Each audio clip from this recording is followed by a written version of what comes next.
Hello students, yesterday we have started our chapter number 5th in which we learnt about the multiplication of algebraic expression. We have done first case for multiplying monomial by monomial. कल हमने क्या सीखी थी multiplication monomial की, monomial से कैसे कराते हैं। आज हम क्या सीखेंगे मल्टीप्लाइंग मोनोमियल बाय बाइनोमियल, जिसमें एक टर्म की मल्टीप्लाई किसके साथ होगी, टू टर्म्स के साथ। कल मैंने आपको बताई थी ये चीज मोनोमियल क्या होता है और बाइनोमियल क्या होता है।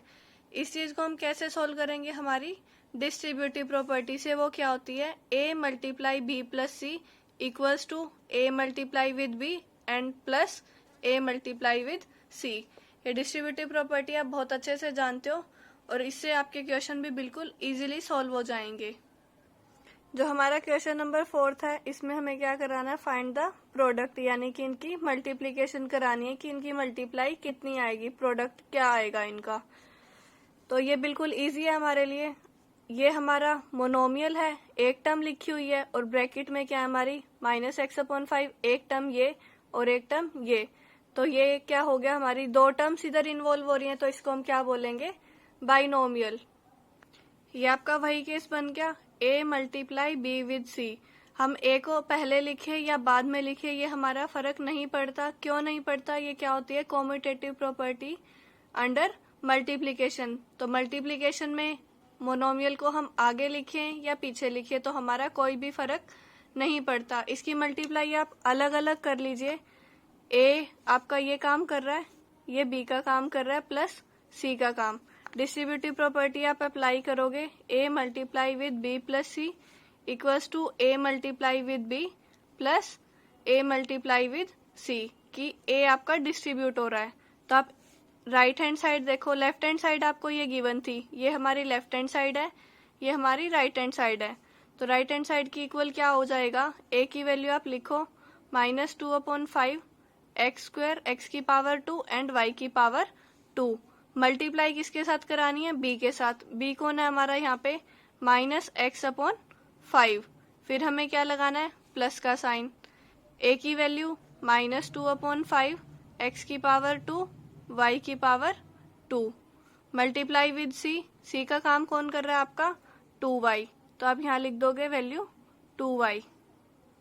तो अभी तक आपने क्या करा है, लेफ्ट पार्ट आपको a multiply b plus C था आपके पास, उसको आपने एक्सपेंड करा, राइट हैंड साइड बनाई a multiply with b plus sign as it is a multiply with c।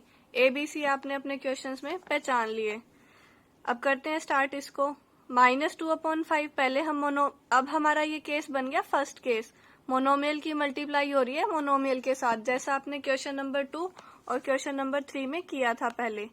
तो पहले आप क्या करते हो, कांस्टेंट टर्म की मल्टीप्लाई कांस्टेंट के साथ। यहाँ क्या है कांस्टेंट 1/5 और यहाँ पे -2/5 और वहां पे -1/5।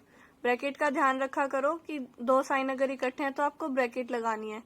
माइनस माइनस की मल्टीप्लाई 2 और 5 की मल्टीप्लाई 25।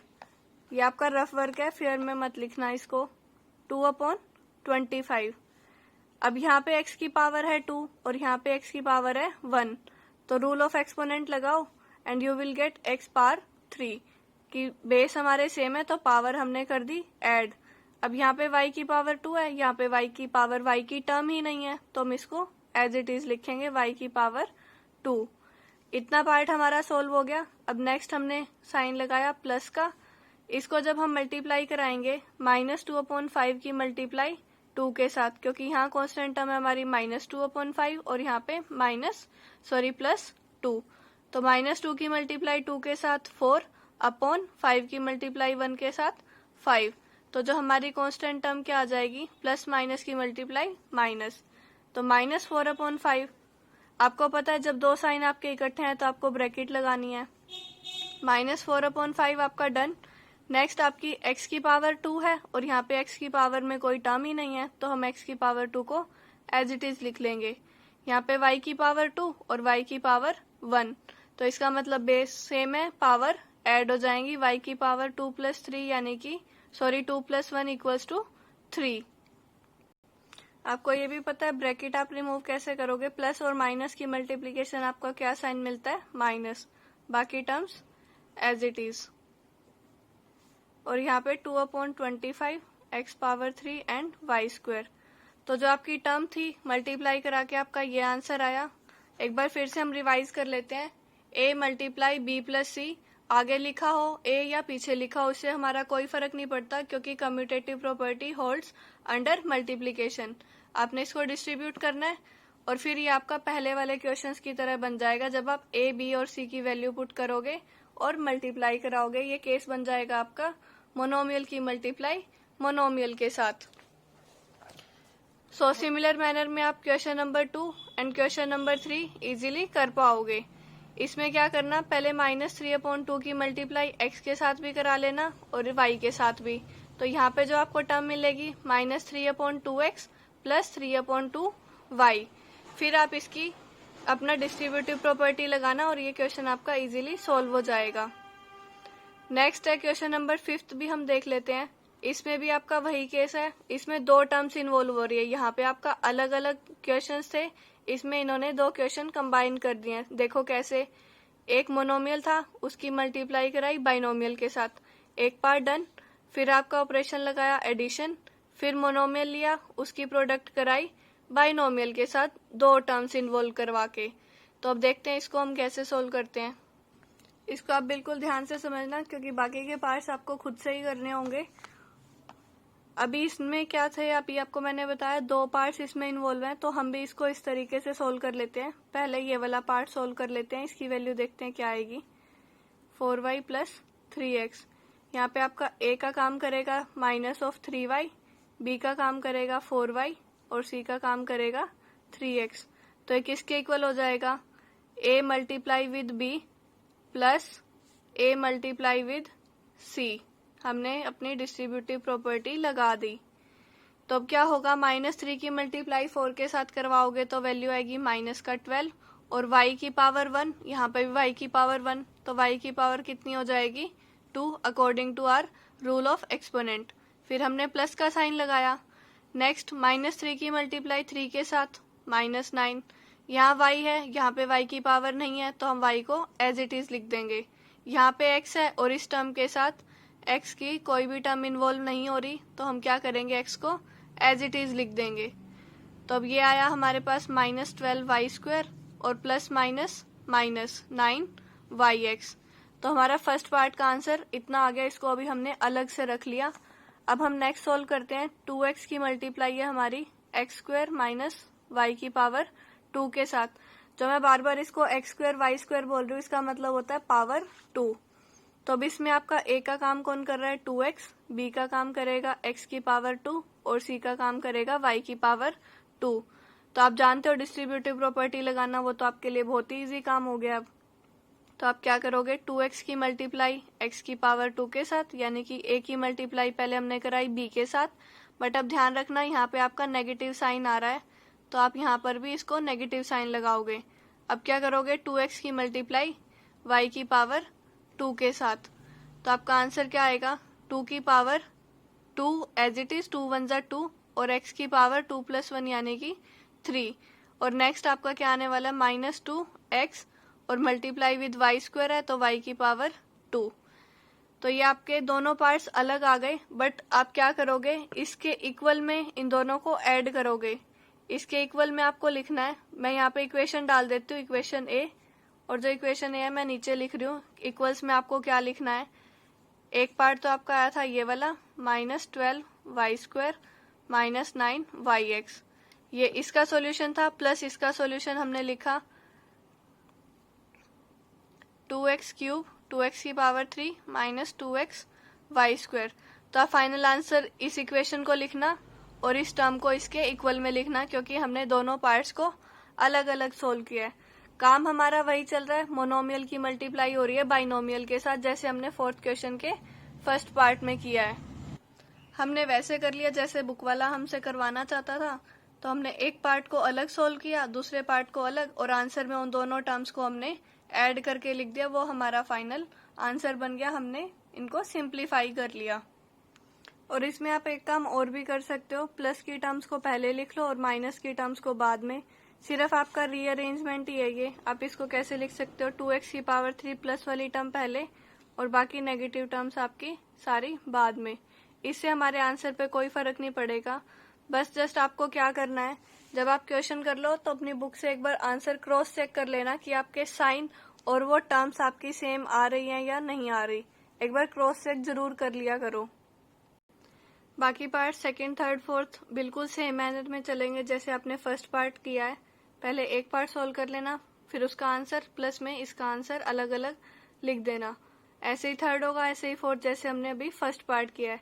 फिफ्थ पार्ट में थोड़ा सा चेंज है, वो आपको मैं बता देती हूँ क्या चेंज है इसमें।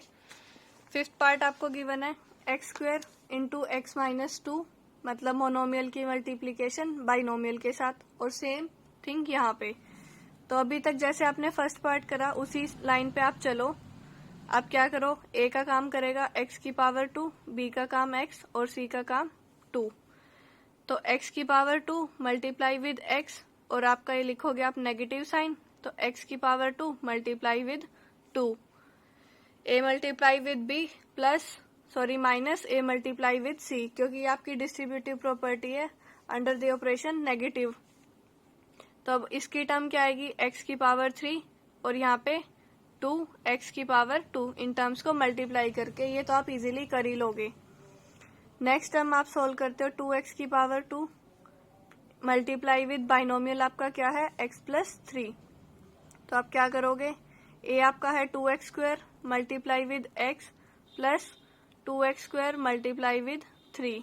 तो ये आपका क्या आ जाएगा, 2 की मल्टीप्लाई 1 के साथ 2 और x की पावर 2, यहाँ पे x की पावर 1, यानी कि आंसर में आएगी x की power 2 plus 1 3 with plus sign. 2 की मल्टीप्लाई 3 के साथ 6 और x की पावर 2, और यहाँ पे x की पावर कुछ भी नहीं तो x की पावर 2 एज इट इज। अभी तक जो हमारा काम है सेम चल रहा है जैसे हमने फर्स्ट पार्ट में किया था। आपको क्या लिखना है, आप स्टेटमेंट उतारो जो आपकी थी, उसको किसके इक्वल लिखोगे। जो एक सॉल्यूशन आपका ये आया था x की power 3 minus 2x² square power 2, और जो सेकंड सॉल्यूशन था उसको आप ऐड करके इसमें लिख दो 2x की पावर 3 प्लस 6x की पावर 2। अब हमारा चेंज शुरू होगा। ये काम तो अभी तक उतना ही था जितना हमने फर्स्ट पार्ट में किया था। अब आप देखो x की पावर 3 यहाँ पर भी है और यहाँ पर भी है। साइन कौन सा है आपके पास, प्लस का। अगर आप कंफ्यूज होते हो तो इनको आप साथ में लिख लो। पहले x की पावर 3, ये वाले को आगे ले आओ, प्लस 2x की पावर 3। फिर आप इस टर्म को लिखो माइनस 2x की पावर 2 प्लस 6x की पावर 2। इससे हमारा रीअरेंजमेंट से कोई फर्क नहीं पड़ेगा क्योंकि ये commutative property under addition hold करती है। आप इन टर्म्स को आगे पीछे लिख सकते हो। तो अब x की पावर 3 यहाँ पर भी है और यहाँ पर भी। यहाँ पे है आपका 1 और यहाँ पे 2, और करना है हमें ऐड। तो 1 प्लस 2 3, और x की पावर में आपका कोई भी चेंज नहीं आएगा। आप जानते हो इनको ऐड कैसे करना है, कि सिर्फ आपको कांस्टेंट टर्म्स ऐड करनी होती हैं और जो बाकी कोफिशिएंट है उसको आप x की टर्म्स को एज इट इज लिखो। अब यहाँ पे x की पावर 2 यहाँ इस टर्म में भी इन्वॉल्व है और इस टर्म में भी, तो x की पावर 2 लिखो, और कांस्टेंट देखो यहाँ पे प्लस 6 और यहाँ पे माइनस 2, तो 6 माइनस 2 4। तो आप इसका कांस्टेंट क्या लगा दोगे, प्लस का 4। तो जो इसका आंसर आपका आएगा वो क्या आएगा, 3x की पावर 3 प्लस 4x की पावर 2। सो आई होप यहाँ तक तो आपका काम चल रहा था। सिर्फ जैसे हमने फर्स्ट पार्ट सोल्व करा, डिस्ट्रीब्यूटिव प्रॉपर्टी लगाई और दोनों को सॉल्यूशन को ऐड करके लिख दिया। और नेक्स्ट आपको क्या करना है, बस इन टर्म्स को रीअरेंज करना है और आपको देखना है जिसकी लाइक टर्म्स हैं उनके कांस्टेंट को आप ऐड या फिर सब्ट्रैक्ट, जैसे आपको साइन गिवन हो उस अकॉर्डिंग आप अपना आंसर बना लो। और फिर से कह रही हूँ अपना आंसर क्रॉस चेक जरूर कर लिया करो। अब बारी आती है क्वेश्चन नंबर 3 की। क्वेश्चन नंबर 5 में जैसे हमने 5th पार्ट करा, यहाँ पे हमारे 2 पार्ट्स थे और हमने टर्म्स को रीअरेंज किया। 6th में क्या चेंज है, हमारे यहाँ पे 3 क्वेश्चन इन्वॉल्व हो गए अब की बार। तो आप तीनों के आंसर निकालो और टर्म्स को रीअरेंज करो, कांस्टेंट ऐड करो, सब्ट्रैक्ट करो अकॉर्डिंग टू देयर साइंस। तो क्वेश्चन नंबर 6 के 2 पार्ट भी आप ट्राई करना, और क्वेश्चन नंबर 4, 5 एंड 6 आपका होमवर्क है, कंप्लीट करो, आंसर क्रॉस चेक करो और जो डाउट है आप मुझसे पूछो। Thank you.